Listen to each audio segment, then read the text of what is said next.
ஆமாம், ஆதியாகம புஸ்தகம் ஆதிகாரமா 3:14 பைபிள்லே புக்கு.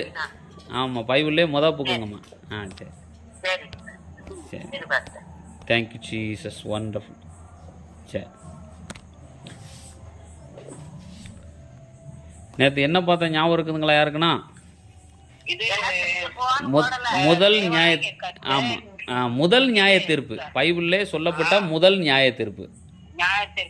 பைபிள்லே சொல்லப்பட்ட முதல் நியாய தீர்ப்பு. அந்த முதல் நியாய தீர்ப்பு யாருக்கு கர்த்தர் கொடுக்குறாருன்னா சாத்தானுக்கு கொடுக்குறாரு. யாருக்கு கொடுக்குறாரு? சாத்தானுக்கு கொடுக்குறாரு.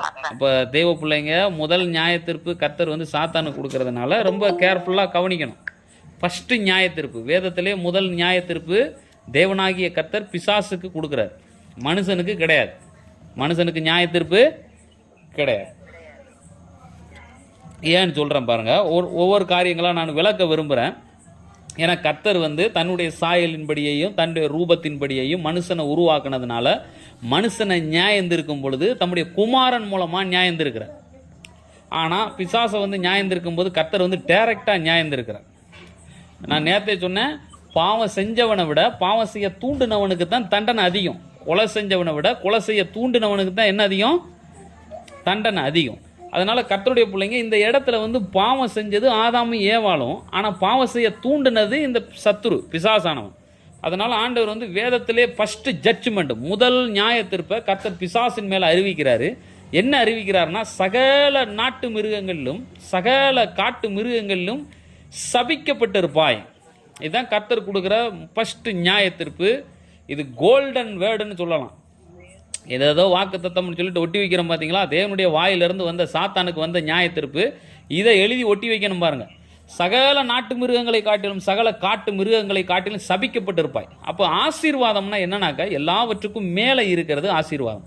பூமியில் உள்ள சகல ஜாதிகளிலும் உன்னை மேன்மையாக வைப்பேன், நீ தலையாயிருப்பாய், நீ கீழாயிராமல் மேலாயிருப்பாய், வாளாயிராமல் தலையாயிருப்பாய். இது வந்து ஆசீர்வாதம்.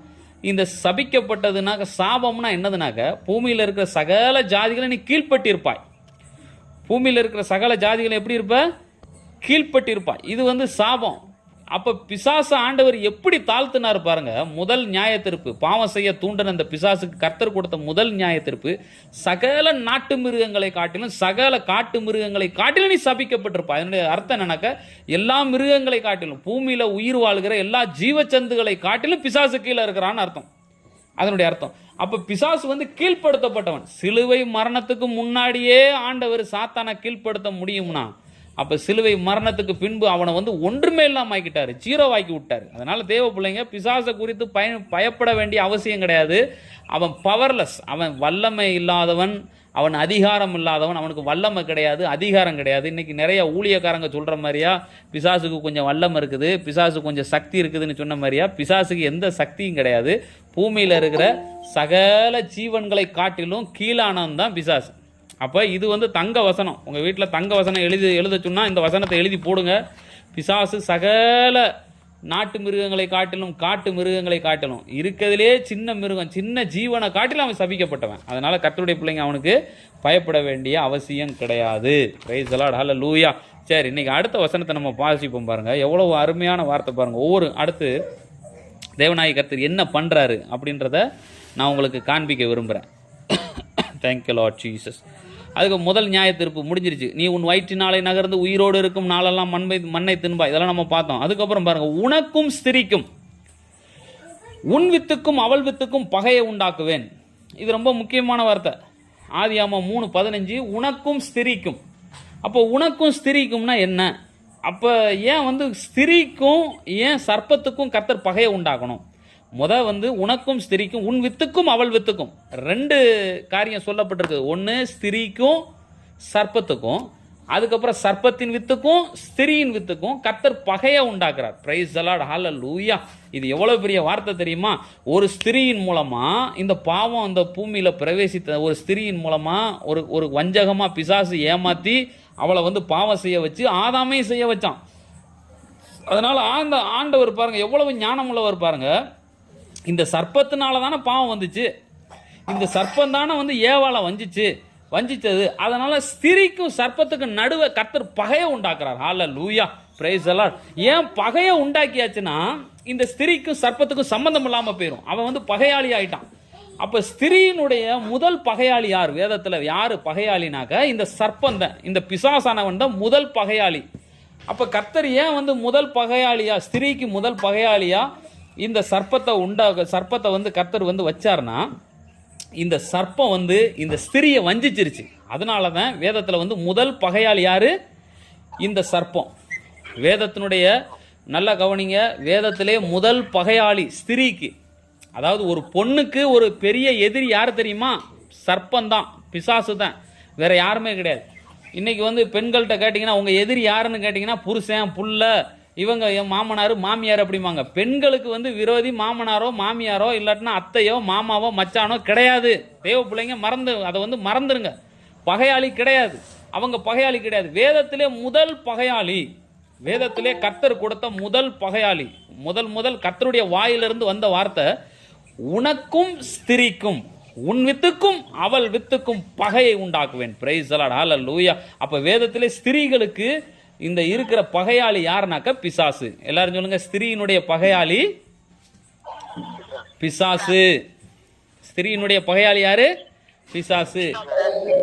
ஏன் வந்து கர்த்தர் வந்து ஸ்திரியை வந்து பகையாளியா மாத்தணும், அந்த சர்ப்பத்துக்கு பகையாளியா மாத்தணும்? ஏன் வந்து இந்த பிசாசு வந்து இந்த ஸ்திரீக்கு பகையாளியா மாறி போனா அப்படின்னா, காரணம் என்ன தெரியுமா? இந்த சர்ப்பம் தான் ஸ்திரீ என்ன பண்ணிச்சு? வஞ்சிச்சது. அதனால ஆண்டவர் பாருங்க எவ்வளவு ஞானம் உள்ளவர் பாருங்க, திரும்ப அந்த சர்ப்பத்தோடு உறவு வைக்க கூடாதுன்றதுக்காக கர்த்தரே பகையை உண்டாக்குறார். பிரைஸ் தி லார்ட், ஹல்லேலூயா. திரும்ப அந்த சர்ப்பத்தோடு கூட உறவு வச்சிடக்கூடாது, திரும்ப அந்த பிசாசோடு கூட ஐக்கியம் வரக்கூடாது, திரும்ப அந்த பிசாசோடு கூட சேர்ந்து வேற எதுனா பண்ணிடக்கூடாதுன்றதுக்காக கர்த்தர் சொல்றாரு, உனக்கும் ஸ்திரீக்கும் பகையை உண்டாக்குவேன்.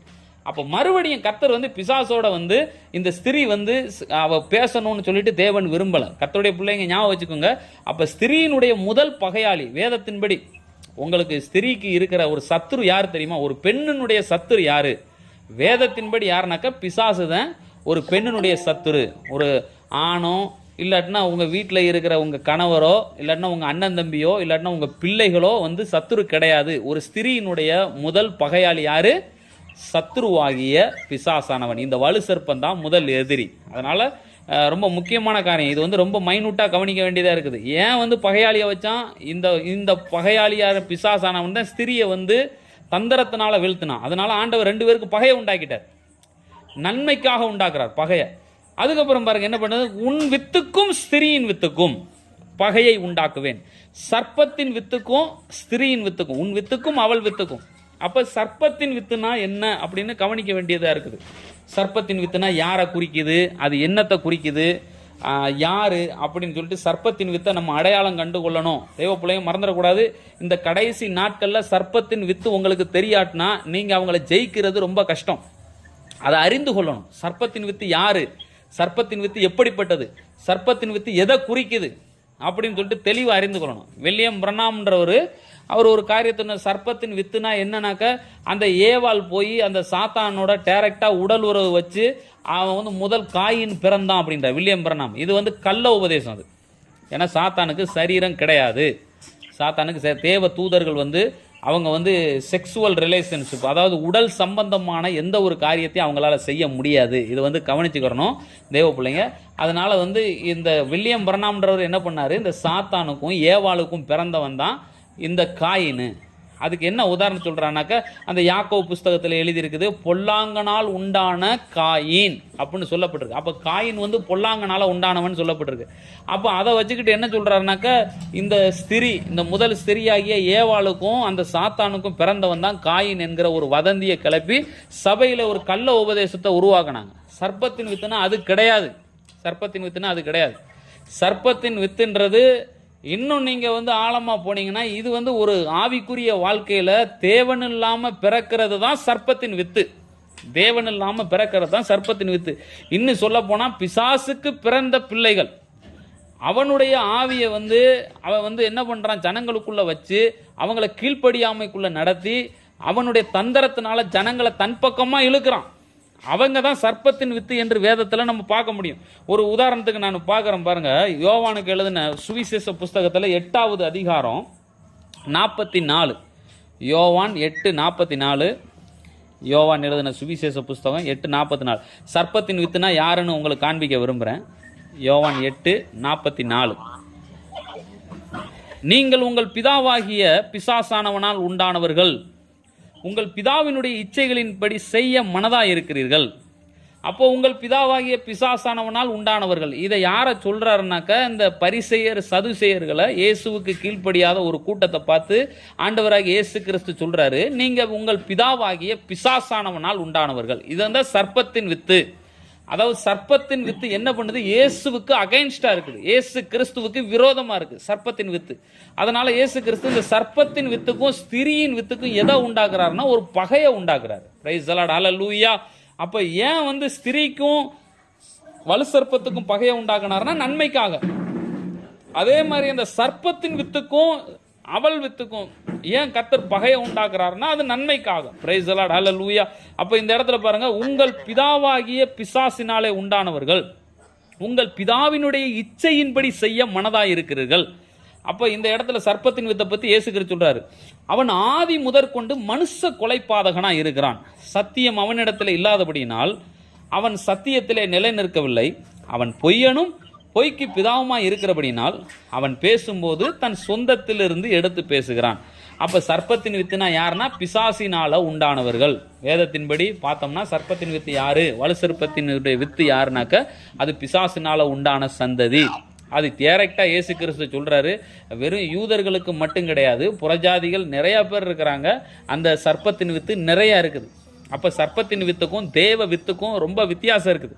அப்ப தேவ வித்துன்றது தேவனால பிறந்தவர்கள். வேதம் சொல்லுகிற தேவனால் பிறப்பதெல்லாம் உலகத்தை ஜெயிக்கும்.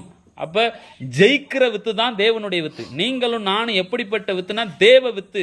நாமெல்லாம் ஸ்திரீயினுடைய வித்தாக இருக்கிறோம். ஆனா அந்த சர்ப்பத்தின் வித்து எப்படிப்பட்டதுனாக்க அது பிசாசினால அது பிறப்பிக்கப்பட்டது. அது பொல்லாங்கான சுபாவம் நிறைந்ததா இருக்கிறது. அதனால ரொம்ப கேர்ஃபுல்லா இதை படிக்க வேண்டியது இருக்கு. அடுத்து சர்ப்பத்தின் வித்து எங்க? எபேசியருக்கு எழுதின நிருபம் 2வது அதிகாரம். எபேசியருக்கு எழுதின நிருபம் 2வது அதிகாரம். தேங்க்யூ. 2வது வசனம். அவைகளில் நீங்கள் முற்காலத்தில் இவ்வுலக வழக்கத்திற்கு ஏற்றபடியாகவும் கீழ்ப்படியாமையின் பிள்ளைகளிடத்தில் இப்பொழுது கிரியை செய்கிற ஆகாயத்து அதிகார பிரபுவாகிய ஆவிக்கேற்றபடியாகவும் நடந்து கொண்டீர்கள்.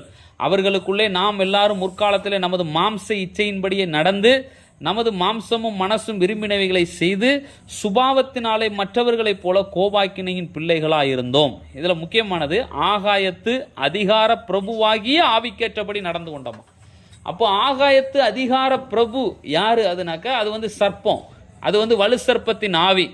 வேதம் சொல்லுது வெளிப்படுத்தின விசேஷம் 12வது அதிகாரத்தில் அந்த ஆகாயத்திலே வானத்திலே ஒரு யுத்தம் நடந்தது. வலு சர்ப்பமும் அவனை சேர்ந்தவர்களும் மிகாவேல் தூதனோடு கூட யுத்தம் பண்ணினார்கள்.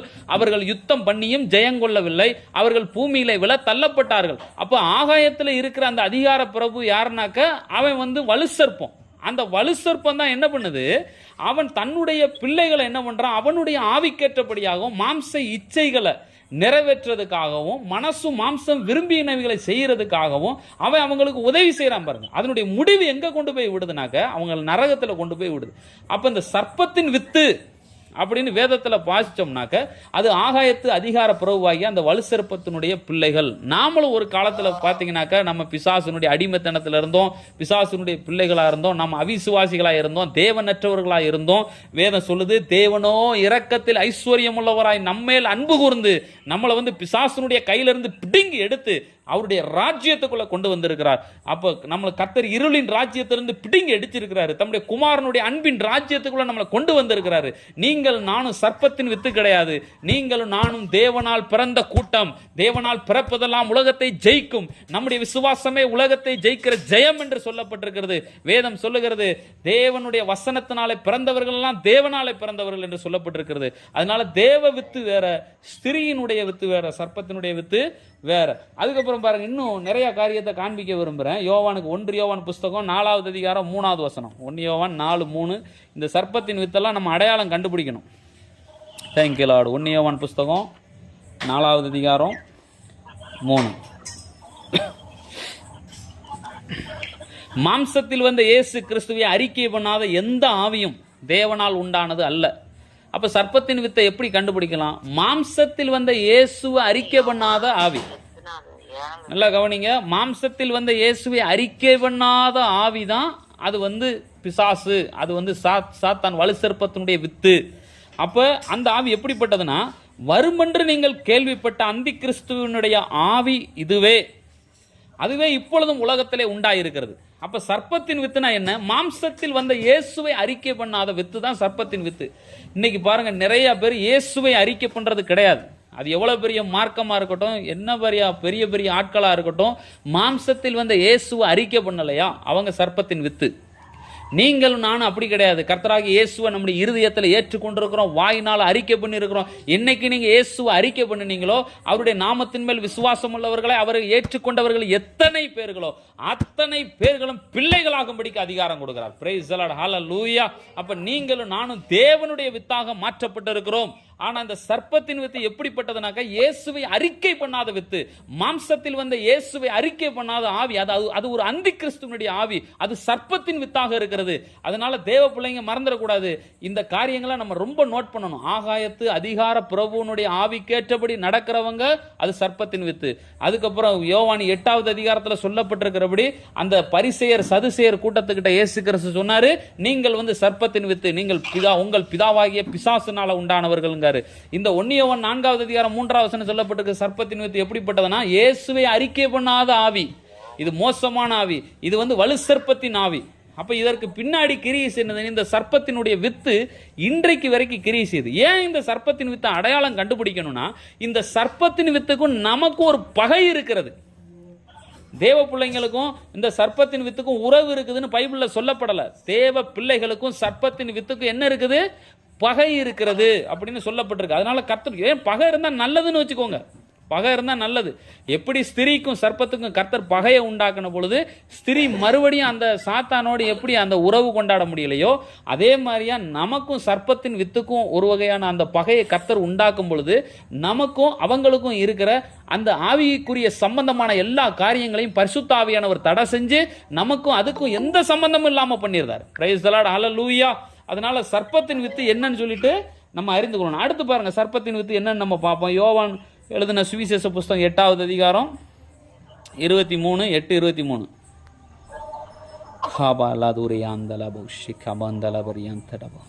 பாருங்க, நீங்கள் தாழ்வில் இருந்து உண்டானவர்கள்.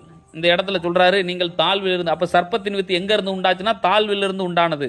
அதுக்கப்புறம் சொல்றாரு, நீங்கள் இந்த உலகத்தினால் உண்டானவர்கள். ஆண்டவர் சொல்றாரு, நீங்கள் தாழ்வில் இருந்து உண்டானவர்கள், நான் உயர்வில் இருந்து உண்டானவன்.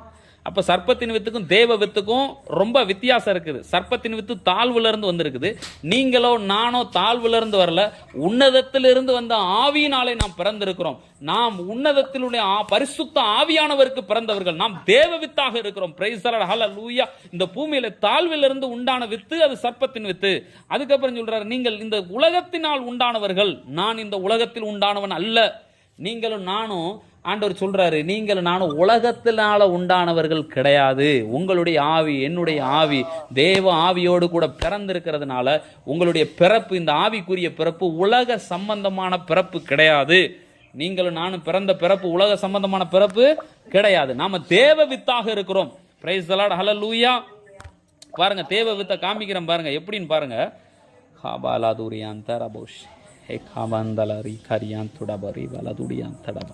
யோவான் எழுதின சுவிசேஷ புஸ்தகத்தில் 1வது அதிகாரம், தேங்க்யூ லார்ட், தேங்க்யூ ஜீசஸ். பாருங்க, 12வது வசனம் வாசிக்கிறேன். 1:12. அவருடைய நாமத்தின் மேல் விசுவாசம் உள்ளவர்களாய் அவரை ஏற்றுக்கொண்டவர்கள் எத்தனை பேர்களோ அத்தனை பேர்களும் தேவனுடைய பிள்ளைகளாகும்படிக்கு நமக்கு அதிகாரம் கொடுக்கிறார். அதுக்கப்புறம் சொல்றாரு, அவர்கள் இரத்தத்தினாலாவது மாம்ச சித்தத்தினாலாவது புருஷனுடைய சித்தத்தினாலாவது பிறவாமல் தேவனாலே பிறந்தவர்கள். ஹல்லேலூயா, பிரைஸ் தி லார்ட். நாம தேவனுடைய வித்துக்களாக இருக்கிறோம், தேவனுடைய பிள்ளைகளாக இருக்கிறோம்.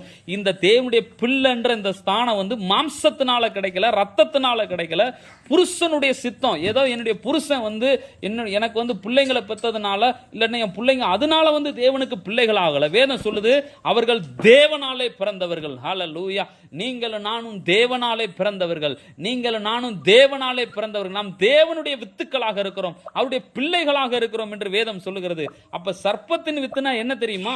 மாம்சத்தினால, ரத்தத்தினால, புருஷனுடைய சித்தத்தினால, அதுக்கப்புறம் இந்த பூமியில பிறக்கிற எல்லா காரியங்களும் பாத்தீங்கன்னாக்க இது சர்ப்பத்தினுடைய வித்தாக இருக்கிறது. கீழிருந்து உண்டானது, அப்புறம் தாழ்விலிருந்து உண்டானது, உலகத்துல உண்டானது, அதுக்கப்புறம் மாம்சத்தில் இயேசுவை அறிக்கை பண்ணாத ஆவி, இதெல்லாம் பாத்தீங்கன்னாக்க சர்ப்பத்தினுடைய வித்தா இருக்குது. ரொம்ப முக்கியமான காரியம். சரி, ரைட். இன்னும் சர்ப்பத்தினுடைய வித்து எதெல்லாம் இருக்குது நம்ம வாசிப்போம் பாருங்க. 2 கொரிந்தியர் புஸ்தகம். Thank you Lord. வாராதுரியாந்தரபோ ஷிகபாந்தல ரிகரியாந்தரபரி பலதுடரபா இமல் திரியாந்துடபரி கமந்தல் திகதியாந்துடபா. 2 கொரிந்தியர் புஸ்தகம் 6வது அதிகாரம் 14. இங்க சர்ப்பத்தினுடைய வித்துக்கும் ஸ்திரீனுடைய வித்துக்கும், அதாவது சர்ப்பத்தினுடைய வித்துக்கும் தேவனுடைய வித்துக்கும் இருக்கிற அந்த வித்தியாசத்தை பரிசுத்த ஆவியானவர் சொல்றாங்க. அந்நிய நுகத்திலே அவிசுவாசிகளுடன் பிணைக்கப்படாது இருப்பீர்களாக. எஸ்பெஷலி சொல்றாரு ஆண்டவர், அந்நிய நுகத்திலே அவிசுவாசிகளோடு கூட என்ன பண்ணக்கூடாது? பிணைக்கப்படாது இருப்பவர்களாக. அதனுடைய அர்த்தம் என்ன? நாம தேவனுக்கு பிறந்தவர்கள், தேவ வித்தாக இருக்கிறோம். இந்த தேவனுடைய வித்து போய்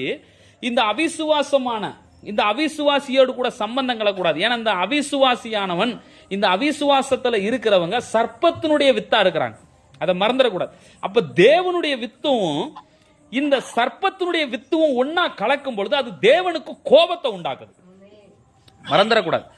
அப்ப கர்த்தர் இதை ரொம்ப கேர்ஃபுல்லா இருக்கிறாரு. ரெண்டையும் இணைஞ்சிடக்கூடாதுன்னு கர்த்தர் விரும்புறாரு. ஒரு அவிசுவாசியும் ஒரு விசுவாசியும் கலக்கும் போது அந்த இடத்துல என்ன நடக்குனாக்க வலு சர்ப்பத்தினுடைய ஆவியோடு கூட இவங்க உடன்படிக்கை பண்ணி கொள்றாங்க, விவாகம் பண்ணி கொள்றாங்க. அந்த சர்ப்பத்தினுடைய வித்துக்கு பிறந்த அந்த பிள்ளைகளோடு கூட நம்ம சம்பந்தம் கலக்கும் போது என்ன நடக்குதுனாக்க அந்த அந்த அவங்களோடு கூட ஒரு பிணைப்பு ஏற்படுகிறது. இது தேவனுக்கு ஒரு மிகப்பெரிய கோபத்தை உண்டாக்குது. நீங்க ஆதியாகமம் 6வது அதிகாரம் படிச்சீங்கன்னா தெரியும். அந்நாட்களில் தேவ புத்திரர்கள் பூமியின் மேல இருந்தார்கள். அந்த தேவ புத்திரர்கள் மனுஷ குமாரத்திகளை சௌந்தரியம் உள்ளவர்கள் என்று கண்டு தங்களுக்கு பெண் கொண்டார்கள். அப்ப தேவ புத்திரர்கள் தேவனுடைய பிள்ளைங்க, இவங்க மனுஷ குமாரத்திகள், அதாவது அவிசுவாசிகளோடு பிள்ளைகள் மேல ஆசைப்பட்டு அவர்களை தங்களுக்கு பெண் கொள்றாங்க. அப்போ கர்த்தர் பார்க்கிறாரு, 2 பேரும் இணைஞ்சதுனால பூமியில ராட்சசர்கள் பிறந்தார்கள் சொல்லப்பட்டிருக்கு. அப்ப கர்த்தர் அவருடைய பார்வைக்கு பார்க்கிறாரு, இது அவருடைய மனதை ரொம்ப வேதனைப்படுத்துது. தேவனை வேதனைப்படுத்துறது ஒரு மிகப்பெரிய காரியம். என்ன தெரியுமா? இந்த வலு சர்ப்பத்தினுடைய பிள்ளைகள் இந்த சர்ப்பத்தின் வித்தோடு கூட இந்த சம்பந்தம் கலக்கும் பொழுது, இந்த விவாகத்தை பண்ணும் பொழுது, இந்த சர்ப்பத்தினுடைய வித்தோடு கூட சம்பந்தம் கலக்கும் பொழுது கர்த்தருக்கு ஒரு மிகப்பெரிய கோபத்தை உண்டாக்குறது. ஏன்னா அவனுக்கு உள்ள இயேசுவை டினை பண்ணிட்டான், உள்ள இயேசுவை மறுதளிச்சவன், அவனுக்குள்ள அந்தி கிறிஸ்துவனுடைய ஆவி இருக்கிறது, அந்த சர்ப்பத்தின் வித்து அவனுக்குள்ள இருக்கிறதுனால, அவன் இயேசுவை டினை பண்றதுனால அவனுக்குள்ள அந்தி கிறிஸ்துவனுடைய ஆவி இருக்கு, சர்ப்பத்தினுடைய வித்து இருக்குது. அப்ப நாம அவங்களோடு கூட சம்பந்தம் கலக்கும் பொழுது தேவனாகிய கர்த்தருக்கு ஒரு மிகப்பெரிய கோபத்தை நம்ம உருவாக்குறோம். கர்த்தரால என்ன பண்ண முடியாது? நம்மள பூரண மனதோடு நம்மள என்ன பண்ண முடியாது? ஆசீர்வதிக்க முடியாது. சரி, அதுக்கப்புறம் வாசிக்கிறேன் பாருங்க. அவிசுவாசிகளோடு கூட நீங்கள் பிணைக்கப்படாது இருப்பவர்களாக. அப்புறம் சொல்ற 2க்கு இருக்க சம்பந்தம், நீதிக்கும் அநீதிக்கும் சம்பந்தம் ஏது? அப்ப நம்மள நீதின்னு சொல்றாரு, இந்த சர்ப்பத்தின் வித்தை அநீதின்னு சொல்றாரு. ஒளிக்கும் இருளுக்கும் ஐக்கியம் ஏது? நம்மள விசுவாசிகளா இருக்கிற விசுவாச பிள்ளைகளை கர்த்தர் ஒளின்னு சொல்றாரு. அந்த இருள் சர்ப்பத்தின் வித்தை இருள்னு சொல்றாரு. அதுக்கப்புறம் கிறிஸ்துவுக்கும் பேலியாளுக்கும் இசைவேது. நம்மளை கிறிஸ்துவுக்கு ஒப்பா சொல்லப்பட்டிருக்குது. அந்த உலகத்தில் இருக்கிற ஜனங்களை பேலியாளுக்கு ஒப்பா சொல்லப்பட்டிருக்கு. அந்த சர்ப்பத்தின் வித்துக்கு நிறைய பேர் பாருங்க, அவிசுவாசி, பேலியால், இருளு, அநீதி, இதெல்லாம் சர்ப்பத்தினுடைய வித்துக்கு கொடுக்கப்படுற ஒரு பேர். அதுக்கப்புறம் 16வது வசனத்துல தேவனுடைய ஆலயத்துக்கும் விக்கிரத்துக்கும் சம்பந்தம் ஏது? நம்ம விக்கிரம்னா என்ன சொல்லுவோம்? சிலையை வச்சு கும்பிடுறது, இல்லாட்டினா கோயிலில் போய் பார்க்கறது, அந்த சிலை செஞ்சு வச்சிருக்காங்களா, அதுதான் விக்கிரம்னு சொல்லுவோம். ஆனா இந்த இடத்துல என்ன சொல்லப்பட்டிருக்கு? சர்ப்பத்தினுடைய வித்தை கர்த்தருடைய ஆவியானவர் இந்த இடத்துல என்ன சொல்றாருன்னா அது விக்கிரம்ன்றார். சர்ப்பத்தினுடைய வித்துனா அது விக்கிரம் அப்படின்றார். அப்ப அந்த விக்கிரத்தோடு கூட நீங்க தான் தேவனுடைய ஆலயம். கர்த்தர் உங்களுடைய சரீரத்தை தம்முடைய ஆலயமா தெரிந்து கொண்டிருக்கிறார். உங்களுக்குள்ளே பரிசுத்த ஆவியானவர் உலாவி கொண்டு இருக்கிறார். நீங்கள் தேவனுடைய சரீரமாக இருக்கிறீர்கள், தேவனுடைய பண்ணையாக இருக்கிறீர்கள், கிறிஸ்துவினுடைய அவயமாக இருக்கிறீர்கள். ஆனா ஒரு அவிசுவாசிக்கு அந்த பெயரை கர்த்தர் கொடுக்காம அந்த அவிசுவாசியுடைய சரீரத்தை ஆண்டவர் என்ன சொல்றாருன்னா விக்கிரம்ன்றார். விக்கிரம் அது எனக்கு அதுக்கு சம்பந்தம் கிடையாதுன்றார் பாருங்க. அப்ப அந்த சர்ப்பத்தினுடைய வித்து எப்படிப்பட்டது? அது அநீதி உள்ளது, அது வந்து இருளானது, அது பேலியாளா இருக்குது, அது வந்து எப்படிப்பட்டதா இருக்குதுன்னு சொல்றாரு. அதுக்கப்புறம் அது விக்கிரமா இருக்குதுன்ற. அப்ப தேவனுடைய ஆலயமா இருக்கிற நாம அந்த விக்கிரத்தோடு கூட சம்பந்தங்களை ஏற்படுத்தி கொள்ளக்கூடாது அப்படின்றார். அப்ப ஆண்டவர் சொல்றாரு, உன் வித்துக்கும் அவள் வித்துக்கும் பகையை உண்டாக்குவேன். பிரைஸ் தி லார்ட், ஹalleluya. நமக்கும் சர்ப்பத்தின் வித்துக்கும் கர்த்தர் பகையை உண்டாக்குகிறார். இது வேதத்தில், இது கர்த்தரே உண்டாக்குறார். நாம நினைப்போம், என்ன இவ்வளவு நாள் நல்லா இருந்தாங்க, திடீர்னு என் மேல பகை வருது, இவ்வளவு நாள் என் கூட சிரிச்சு பேசிக்கிட்டு இருந்தாங்க, ஏன் இந்த பகை வருது, எப்படி இந்த பகை வந்துச்சு? கர்த்தருடைய ஆவியானவர் சொல்றாரு, இந்த பகை ஏன் வருதுன்னா கர்த்தரே உண்டாக்குறார். கர்த்தரே உண்டாக்குறார் பாருங்க. கர்த்தர் ஞானம் உள்ளவர், அனந்த ஞானம் உள்ளவர். அதனால சர்ப்பத்தினுடைய வித்தோடு கூட எந்த விதமான சம்பந்தம் இருக்கக்கூடாது என்று கர்த்தரே பகையை உண்டாக்குகிறார். வேதத்தினுடைய முதல் தீர்க்க தரிசனம், உனக்கும் ஸ்திரீக்கும் உன் வித்துக்கும் அவள் வித்துக்கும் பகையை உண்டாக்குவேன், அவர் உன் தலையை நசுக்குவார். ஹalleluya, praise the Lord, hallelujah. சர்ப்பத்தினுடைய தலையை கர்த்தர் நசுக்குவேன் என்று அவர் ஆதியாகம புஸ்தகத்துல தீர்க்க தரிசனமா சொல்றாரு பாருங்க. ஹalleluya. அதுக்கப்புறம் சொல்லப்பட்டிருக்குது, அவர் உன் தலையை நசுக்குவார், நீ அவர் குதிகாலை என்ன பண்ணுவ, நசுக்குவாய்ன்னு சொல்லப்பட்டிருக்கு. அப்ப அவர் உன் தலையை நசுக்குவார்னா என்ன? இந்த சர்ப்பத்தின் வித்து நினைக்குது, எப்படியோ கர்த்தருடைய பிள்ளைங்களை வந்து நம்ம சாச்சாச்சு, கர்த்தருடைய பிள்ளைங்களை கெடுத்தாச்சு, கர்த்தருடைய பிள்ளைங்களை ஒண்ணும் இல்லாம ஆக்கிடுவோம், ஒண்ணும் இல்லாம அப்படி பண்ணிடலாம் இப்படி பண்ணிடலாம் அப்படின்னு நினைச்சு இந்த சர்ப்பத்தின் வித்து வந்து மேலோங்கும் பொழுது கர்த்தர் சொல்றாரு, அந்த சர்ப்பத்தினுடைய தலையை கர்த்தர் நசுக்குவேன் அப்படின்னு சொல்லிட்டு ஒரு வாக்கு பண்றாரு பாருங்க. இந்த சிலுவையின் மூலமாக, சிலுவை மரணத்தின் மூலமாக சர்ப்பத்தினுடைய வித்து, சர்ப்பத்தினுடைய தலை அந்த இடத்துல நசுக்கப்படுகிறது. ஹalleluya. எல்லா நாமத்துக்கும் மேலான நாமத்தை கர்த்தர் அவருக்கு கொடுத்து இந்த சரீரமாகிய சபைக்கு அவரை தலையாக தந்தருளி எல்லாவற்றுக்கும் மேலாக அந்த சபையையும் சேர்த்து உயர்த்தி சகலவற்றையும் நம்முடைய பாதங்களுக்கு கீழ்ப்படுத்துகிறார். பிரைஸ் தி லார்ட், ஹalleluya. அப்ப சர்ப்பத்தின் வித்து நம்முடைய பாதங்களுக்கு கீழ்ப்படுத்தப்பட்டிருக்கிறது. அந்த சர்ப்பத்தினுடைய தலை நசுக்கப்பட்டிருக்கிறது. அப்ப வேதத்தினுடைய ஃபர்ஸ்ட் ப்ராபசி, வேதத்தினுடைய முதல் தீர்க்க தரிசனம் என்ன தெரியுமா? அவர் உன் தலையை நசுக்குவார். பிரைஸ் தி லார்ட், ஹalleluya. அவர் உன் தலை என்ன பண்ணுவாரு, நசுக்குவார். அதுக்கப்புறம் நீ அவர் குதிகாலை நீ அவர் குதிகாலை நசுக்குவாய், நீ அவர் குதிகாலை என்ன பண்ணுவ, நசுக்குவாய்ன்னு சொல்லப்பட்டிருக்கு. வாசிக்கிறேன் பாருங்க, ஆதியாகமம் 3:15 பாருங்க. வேதத்துல கோல்டன் ப்ராபசி இது. உன் வித்துக்கும் அவள் வித்துக்கும் பகையை உண்டாக்குவேன். அப்ப கர்த்தர் வந்து இந்த தேவனுடைய வித்துக்கும் அந்த உலகத்தினுடைய வித்துக்கும் பகையை உண்டாக்குறாரு. அது பகை இருக்கும், கண்டிப்பா இருக்கும். இந்த பகை வந்து தீரவே தீராதுன்றார். அப்ப அதுக்கப்புறம் ஒரு தீர்க்க தரிசனம் சொல்றாரு, அவர் உன் தலையை நசுக்குவார், அவர் உன் தலையை நசுக்குவார், நீ அவர் குதிகாலை நசுக்குவாய் என்றார். அப்ப இது என்ன, இது கொஞ்சம் இதை பார்த்தீங்கன்னாக்க, நீ அவர் குதிங்காலை நசுக்குவாய்னா என்ன அர்த்தம்? இயேசு கிறிஸ்து சத்துருவனுடைய தலையை நசுக்குவார்னு சொல்றது ஓகே. அதனால சத்துரு வந்து இயேசுனுடைய குதிங்காலை நசுக்குவாயின்னு சொல்லப்பட்டிருக்குது. இந்த அப்போ சர்ப்பம் வந்து நல்லா கவனிங்க, சர்ப்பம் வந்து கடிக்குமா நசுக்குமா?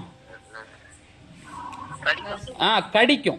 சர்ப்பம் வந்து என்ன பண்ணும், கடிக்கும். அது எங்கேயுமே போய் நசுக்கிறதுக்கு அப்படி எப்படி நசுக்க எல்லாம் பண்ண முடியாது. சர்ப்பம் வந்து என்ன பண்ணும், நசுக்கும். சரி, இந்த இடத்துல பாருங்க, ஆதியாகம புஸ்தகம் 49 அதிகாரத்துல இன்னொரு வசனத்தை நான் வச்சு உங்களுக்கு விளக்க விரும்புறேன். 49:27 நினைக்கிறேன். ஆதியாகமம் 49:17 சாரி 49:17. அந்த இடத்துல இந்த இடத்துல பாருங்க, அந்த இடத்துல குதிங்காலை நசுக்குவாயின் இருக்கா.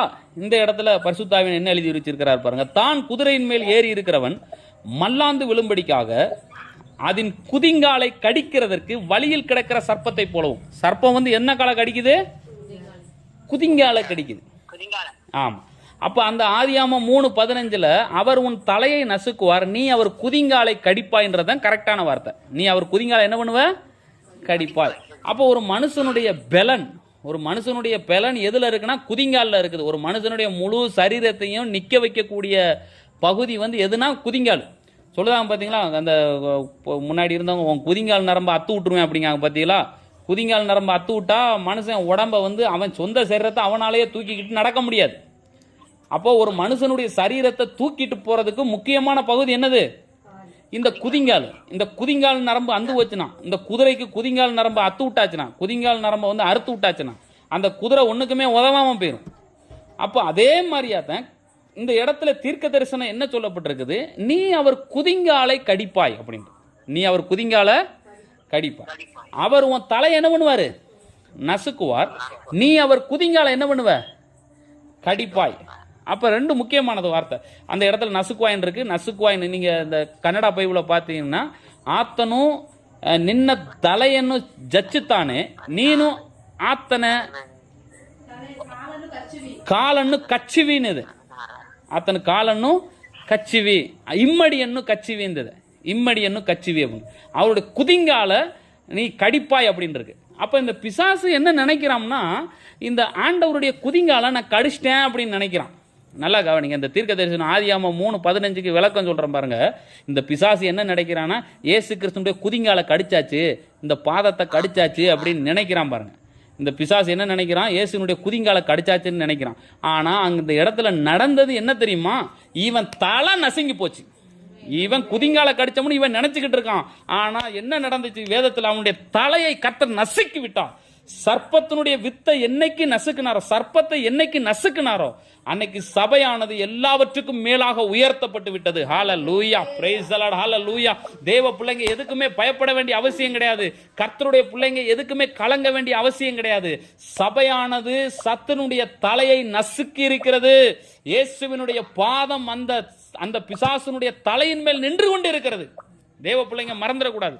உங்களுடைய கால்கள் பிசாசுனுடைய தலைக்கு மேல நின்றுகிட்டு இருக்குது. கர்த்தர் உங்களுக்காக அந்த சத்துரு என்ன பண்ணி வச்சிருக்காரு, நசுக்கி வச்சிருக்கிறாரு. உங்களுடைய பாதங்களுக்கு கீழ்ப்படுத்தி வச்சிருக்கிறாரு. அப்ப இன்னைக்கு ஒரு காரியத்தை ஞாபகம் வச்சுக்கிறணும். அப்ப சகல துரைத்தனங்களுக்கும் அதிகாரங்களுக்கும் வல்லமைகளுக்கும் கர்த்தத்துவங்களுக்கும் எல்லாவற்றிற்கும் மேலான நாமத்தை கர்த்தர் அவருக்கு கொடுத்து எல்லாவற்றையும் அவருடைய பாதங்களுக்கு கீழ்ப்படுத்தி இருக்கிறார். அப்ப தேவனாகிய கர்த்தர் என்ன பண்ணாரு, சகலத்தையும் நம்முடைய பாதங்களுக்கு என்ன பண்ணி இருக்கிறாரு, கீழ்ப்படுத்தியிருக்கார். எல்லாரும் சொல்லுங்க, இயேசு கிறிஸ்து சகலவற்றையும் என் பாதங்களுக்கு கீழ்ப்படுத்தியிருக்கிறார். அவர் சத்துருடைய தலையை நசுக்கி இருக்கிறார். எனக்கும் சர்ப்பத்தின் வித்துக்கும் பகை இருக்கிறது. அது கர்த்தரே உண்டாக்கி இருக்கிறார். சர்ப்பத்தின் வித்துக்கும் நம்மளுக்கு என்ன இருக்குது, பகை இருக்குது. அது கர்த்தரே உண்டாக்கி இருக்கிறார் பாருங்க. ஏன் கர்த்தர் உண்டாக்குனார்னா, அதோட சேர்ந்து நம்மளும் சேர்ந்து லூட்டி அடிக்க கூடாது, அதோட சேர்ந்து நம்மளும் சேர்ந்து ஐக்கியமாயிடக்கூடாதுன்றதுக்காக கர்த்தரே எதை உண்டாக்குறாரு, பகையை உண்டாக்குறாரு. அதனால கர்த்தர் அனந்த ஞானம் உள்ளவர். இந்த ஆதியாகமம் 3:15 படி கர்த்தர் எப்படிப்பட்டவர்னா அனந்த ஞானம் உள்ளவர். அப்ப அவர் தலையை நசுக்கிறாரு. அவன் நினைக்கிறான் அவருடைய குதிங்கால கடிச்சிட்டதான் நினைக்கிறான். ஆனா குதிங்கால கடிக்கும் பொழுது இந்த சத்துருனுடைய தலை யார் நசுக்கிட்டது, கர்த்தர் நசுக்கிட்டார். அப்ப சத்துருவனுடைய எல்லாவற்றையும், அவனுடைய அதிகாரம், அவனுடைய வல்லம், அவனுடைய துரைத்தனம் எல்லாவற்றையும் உரிந்து கொண்டு அவனை வெளியரங்கமா கோலமாக்கி கர்த்தர் சிலுவையின் மேல நமக்காக வெற்றியை கொடுத்துட்டு போயிருக்கிறார். ஹல்லேலூயா. நாம வெற்றியை கொண்டாடும்படிக்காக அழைக்கப்பட்டவர்கள். பிசாசு கூட சண்டை போடுறதுக்காக கர்த்தர் நம்மளை அழைக்கல. பிசாசு கூட ஆவிக்குரிய யுத்தம் செய்யறதுக்காக கர்த்தர் நம்மளை அழைக்கல. தேவ பிள்ளைங்க சொல்லணும், பிசாசுனுடைய தலை ஏற்கனவே நசுக்கப்பட்டு விட்டது.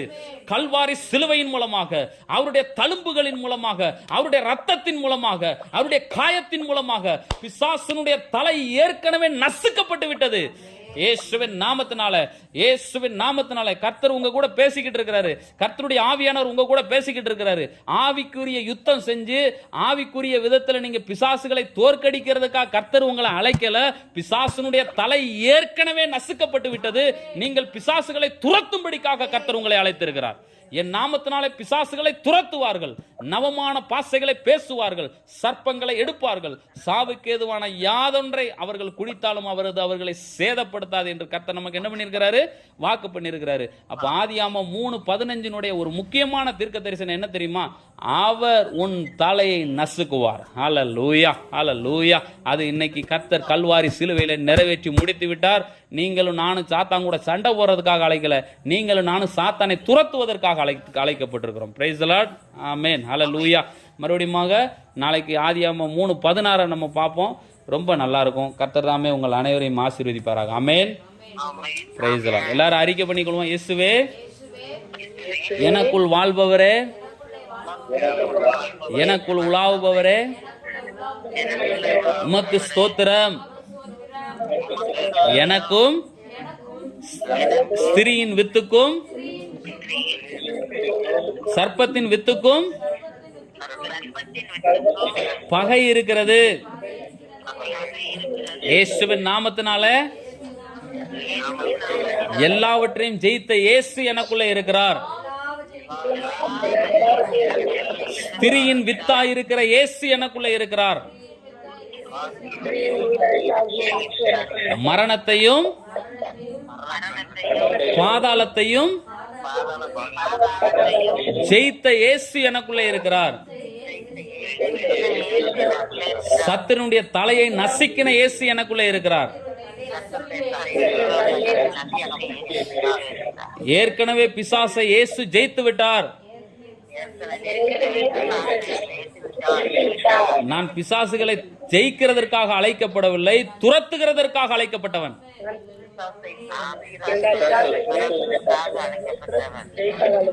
இயேசுவின் நாமத்தினால பிசாசுகளை துரத்துகிறேன். அவன் தோற்கடிக்கப்பட்டவன், அவன் வல்லமை இல்லாதவன்.